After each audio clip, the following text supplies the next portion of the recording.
Meiosis अर्धगुणसूत्री विभाजन. Meiosis is the second type of cell division. पेशी विभाजनाचा हा दुसरा प्रकार आहे. पहिला प्रकार आपण मायटोसिस जो आहे तो याच्या अगोदरच्या व्हिडिओमध्ये पाहिलेला आहे. आता मग या ठिकाणी व्हॉट इज मियोसिस, मियोसिस म्हणजे काय आणि तिचं महत्त्व काय आहे तो भाग आपल्याला इथे पाहायचा आहे. त्याबरोबरच आपल्याला मायटोसिस आणि मियोसिस याच्यामधला जो फरक आहे तो पण याच्यामध्ये एक्सप्लेन करायचा आहे. मग आता याच्यामध्ये पहिली महत्त्वाची जी गोष्ट आहे ती म्हणजे मायटोसिस प्रोसेस जी आहे ती नीट लक्षात ठेवा वाढ आणि वृद्धीशी संबंधित आहे. मात्र मियोसिस प्रोसेस जी आहे ती आपल्याला प्रजननाशी संबंधित पाहायला मिळते. It is related to the reproduction, पुनरुत्पादनाशी संबंधित आहे. त्यामुळे मग ह्या प्रोसेस आणि त्या प्रोसेसचं जे वेगळेपण आहे ते याच्यामध्ये आपल्याला स्पष्ट करता येईल. मग आता पहिला महत्त्वाचा मुद्दा अबाउट द मियोसिस. मियोसिसच्या संदर्भात सगळ्यात महत्त्वाचा जो मुद्दा आपल्याला सांगता येतो, this process taken place only in the germ or the sex sale.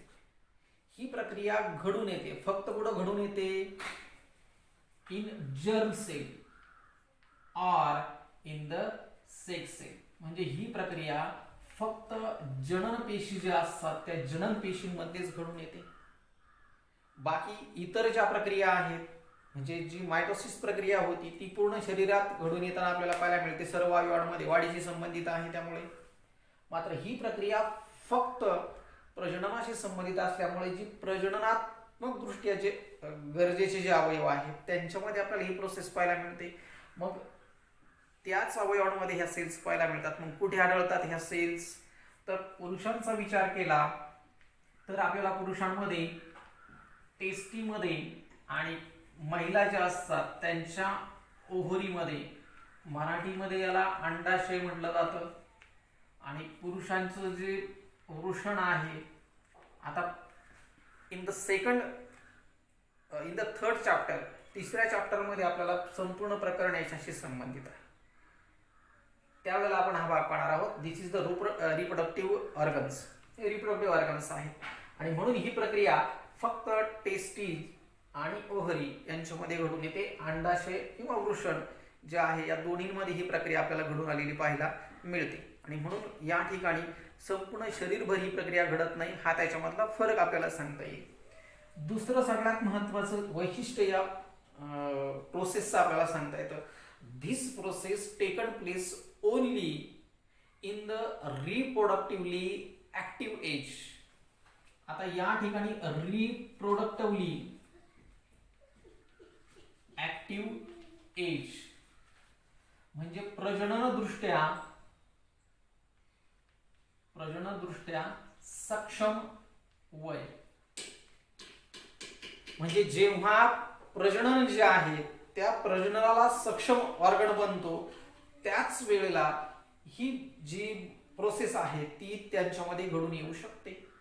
आता मग प्रजनन वय, क्षमवय जे आहे ते विचार जर केला तर माणसाचा आपण विचार करू, साधारणतः माणसांमध्ये आपल्याला अर्थात हे देशानुसार हवामानानुसार बदलतं. उष्ण प्रदेशामध्ये लवकर प्रजननक्षम बनतात, थंड प्रदेशामध्ये उशिरा प्रजननक्षम बनतात. तरी पण एक 15-16 वयाच्या दरम्यान आपल्याला जी मनुष्य जो आहे तो रिप्रोडक्टिव्ह बनलेला पाहायला मिळतो. आणि त्याचं साधारण जे लास्ट एज जे आहे की 45 ते 50 वयापर्यंत त्याचं जे वय आहे ते रिप्रोडक्टिव्ह मानलं जातं. म्हणजे ह्या दरम्यानच रिप्रोडक्शन घडू शकतं. प्राण्यांमध्ये सुद्धा तीच परिस्थिती आहे. आणि म्हणून this process taken place only in between the reproductively active age. फक्त प्रजननक्षम वय जे आहे त्या दरम्यानच ही प्रोसेस आपल्याला घडलेली पाहायला मिळते. Now in the process of meiosis, अर्धगुणसूत्री विभाजन ही जी प्रक्रिया आहे या प्रक्रियेमध्ये देर आर टू स्टेजेस. याच्यामध्ये 2 टप्पे पाहायला मिळतात. That is the meiosis first and the meiosis second. म्हणजेच अर्धगुणसूत्री विभाजन 1 आणि अर्धगुणसूत्री विभाजन 2 असे आपल्याला ह्या प्रक्रियेचे 2 टप्पे पाहायला मिळतात. त्यातला पहिला टप्पा आपल्याला या ठिकाणी अभ्यासायचा आहे. दॅट इज द मिओसिस 1 अर्धगुणसूत्री विभाजन 1. In the first stage of meiosis अर्धगुणसूत्री विभाजनाच्या पहिल्या टप्प्यामध्ये द होमोलोगस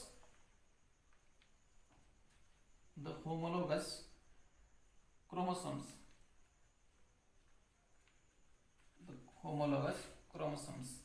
आता होमोलोगसला समजातीय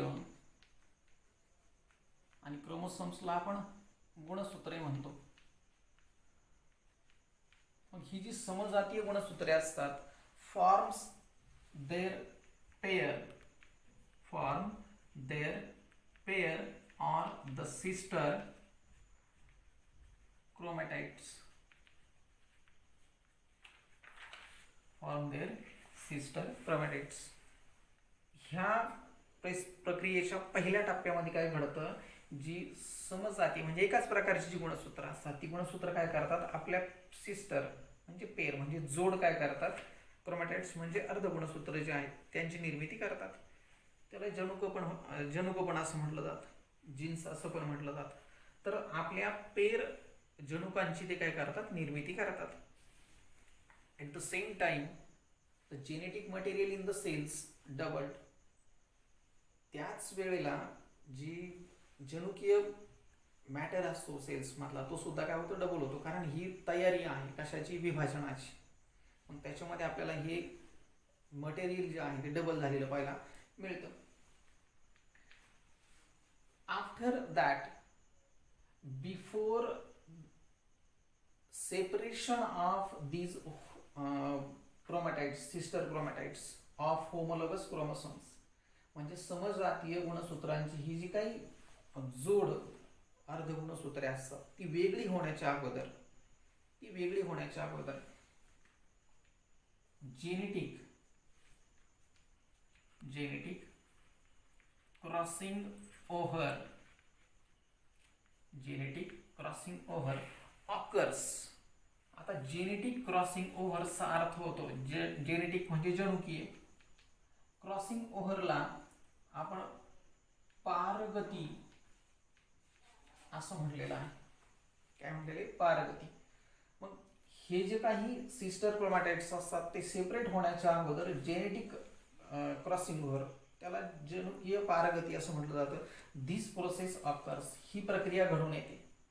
आता ही प्रक्रिया जी आहे ती घडल्यामुळं काय घडणार आहे, आता ही प्रक्रिया कुणामध्ये घडून येते, जेनेटिक क्रॉसिंग ओव्हर्स पारगती प्रक्रिया घडते in non sister chromatids of these homologous chromosomes. ही जी काही आता ही जी पारगती प्रक्रिया ती कोणामध्ये घडून येते, ही जी नॉन सिस्टर क्रोमॅटाइड्स म्हणजे काय, तर असमान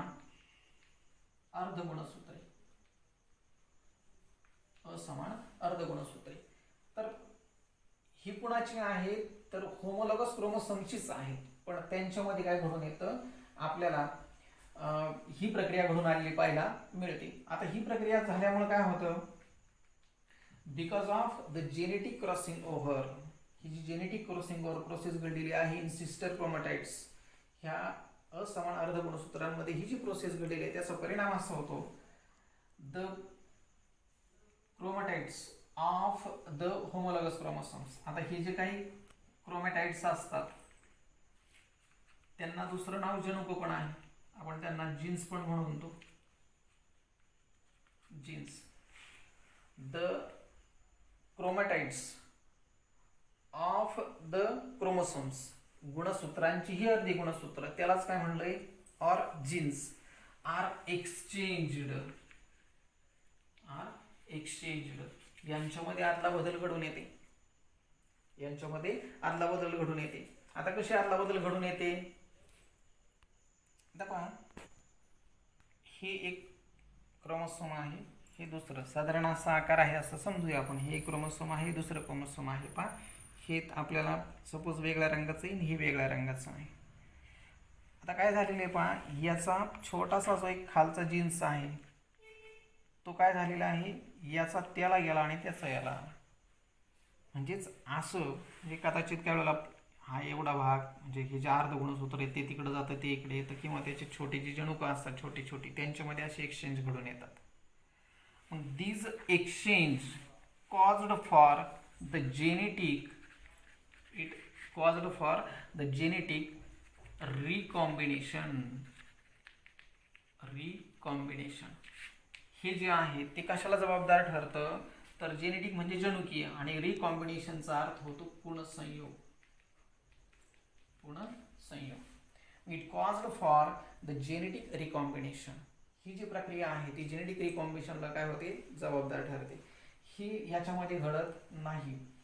जी आपली मायटोसिस प्रोसेस आहे त्याच्यामध्ये हे जनुक आणि हे जनुक हे काय होतात, आता ही त्याची काय आहे, कॉपी आहे, ही त्याची कॉपी आहे. मग ह्या कॉपीमध्येच काय होतं, आता हे वेगळं आहे हे वेगळं आहे, मग ह्याला काय म्हणता येईल, नॉन सिस्टर क्रोमॅटाइड्स. हे वेगळं आणि हे वेगळं आहे ना, म्हणून याला नॉन सिस्टर क्रोमॅटाइड्स म्हटलेलं आहे.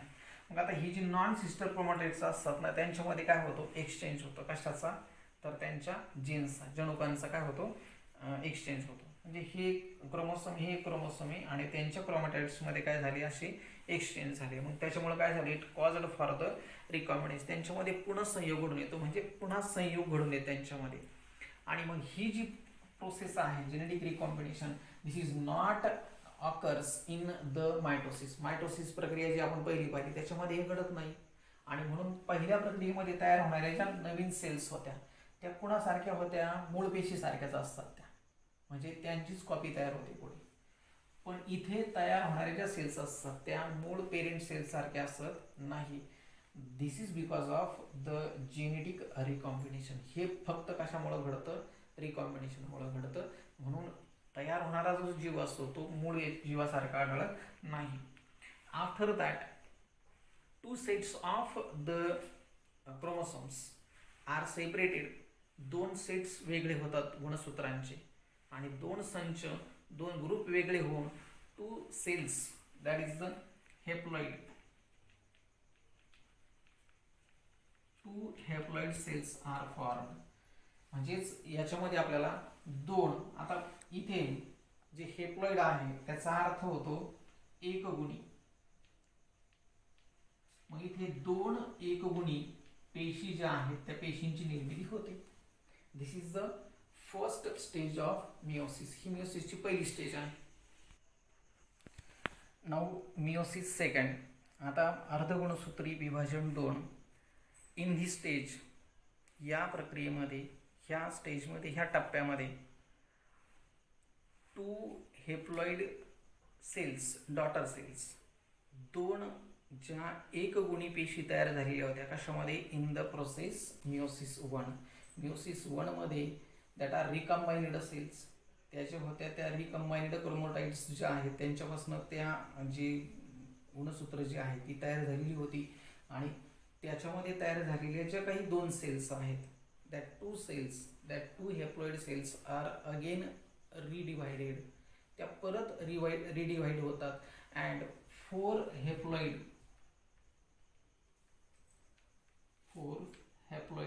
डॉटर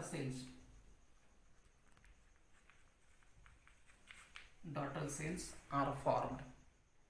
आणि आता काय होणार आहे, त्या 2 ज्या हेप्लॉइड सेल्स होत्या, एकगुणी पेशी होत्या, त्यांच्यापासून आपल्याला 4 एकगुणी पेशी ज्या आहेत डॉटर सेल्स, त्या डॉटर सेल्स आपल्याला इथे तयार झालेल्या पाहायला मिळतात. जन्य पेशी ज्या आहेत त्या तयार झालेल्या पाहायला मिळतात.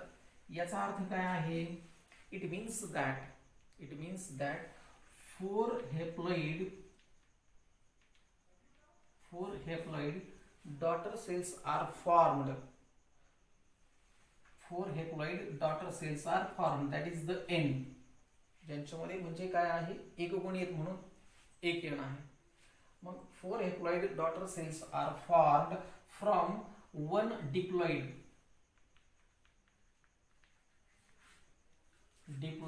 याला द्विगुणी म्हणतात. मग 4 haploid daughter cells are formed from one diploid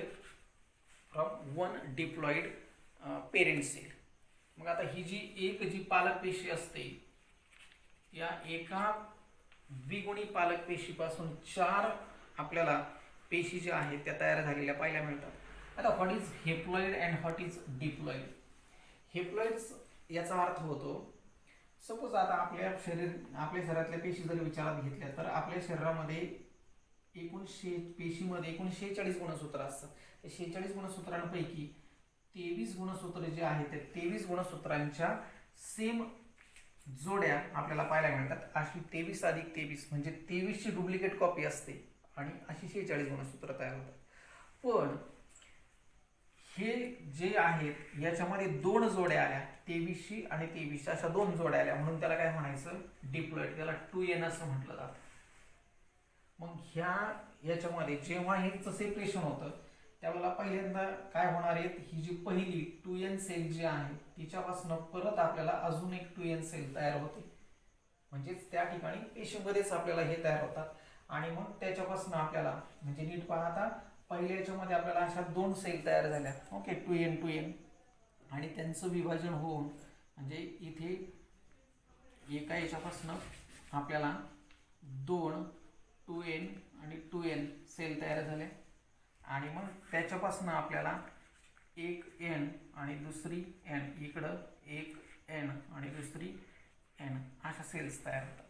म्हणजे एका डिप्लॉइड सेलपासून काय झाल्या, ह्या 4 हेप्लॉइड सेल्स ज्या आहेत त्यांची निर्मिती झालेली पाहायला मिळते. It means that 4 haploid cells are formed in this process from one diploid parent cell. एका पेरेंट सेल्स पासून आपल्याला याची निर्मिती झालेली पाहायला मिळते. All these 4 haploid cells that are formed in this process are genetically recombined.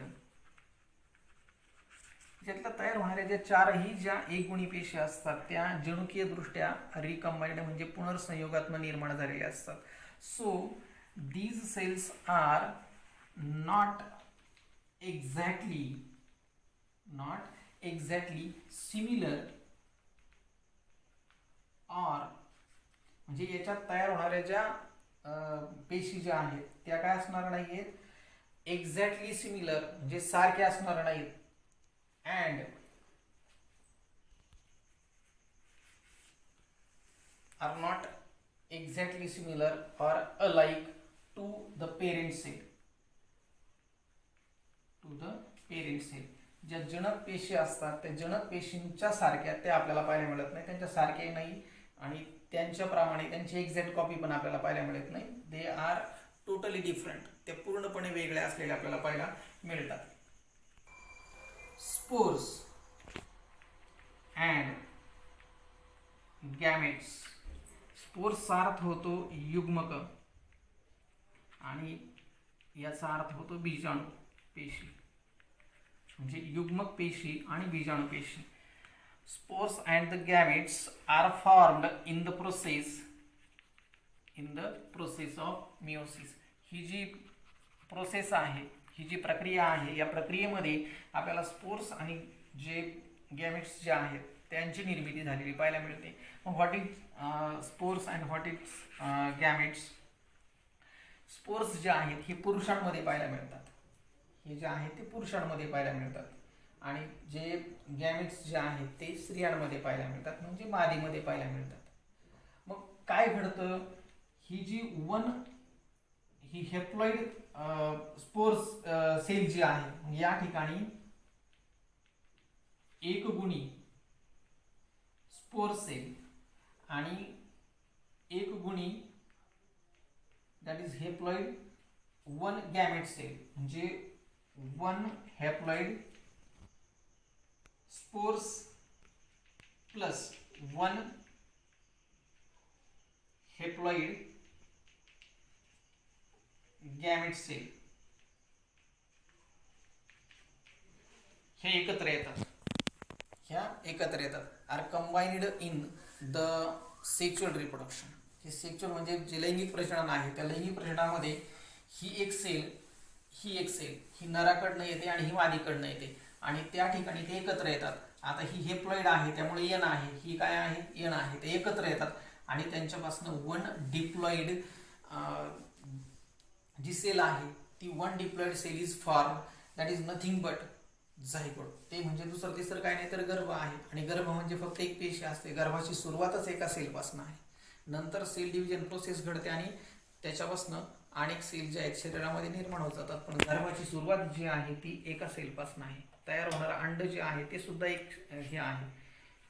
तयार होणारे जे अंड आहेत, अंड म्हणजे एक सेल आहे फक्त. मग या ठिकाणी सांगता येईल आपल्याला की in this process the reproduction process, one haploid spores and one haploid gamete cell are combined and one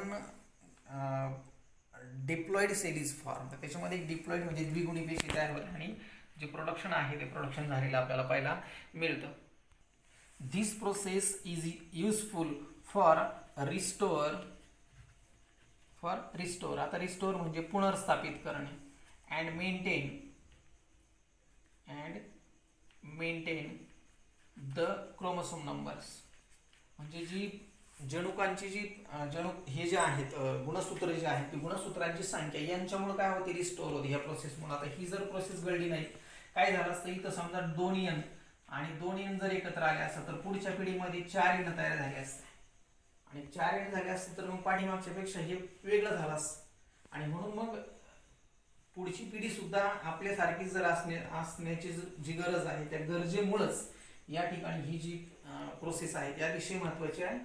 because of this the chromosome number are restore and maintain in this process. या प्रोसेसमुळे आपल्याला हे maintain केलेलं पाहायला मिळतं. This is the meiosis. ही रिप्रोडक्शनसाठी अतिशय महत्त्वाची असणारी मिओसिस अर्धगुणसूत्री विभाजन आपल्याला सांगता येईल.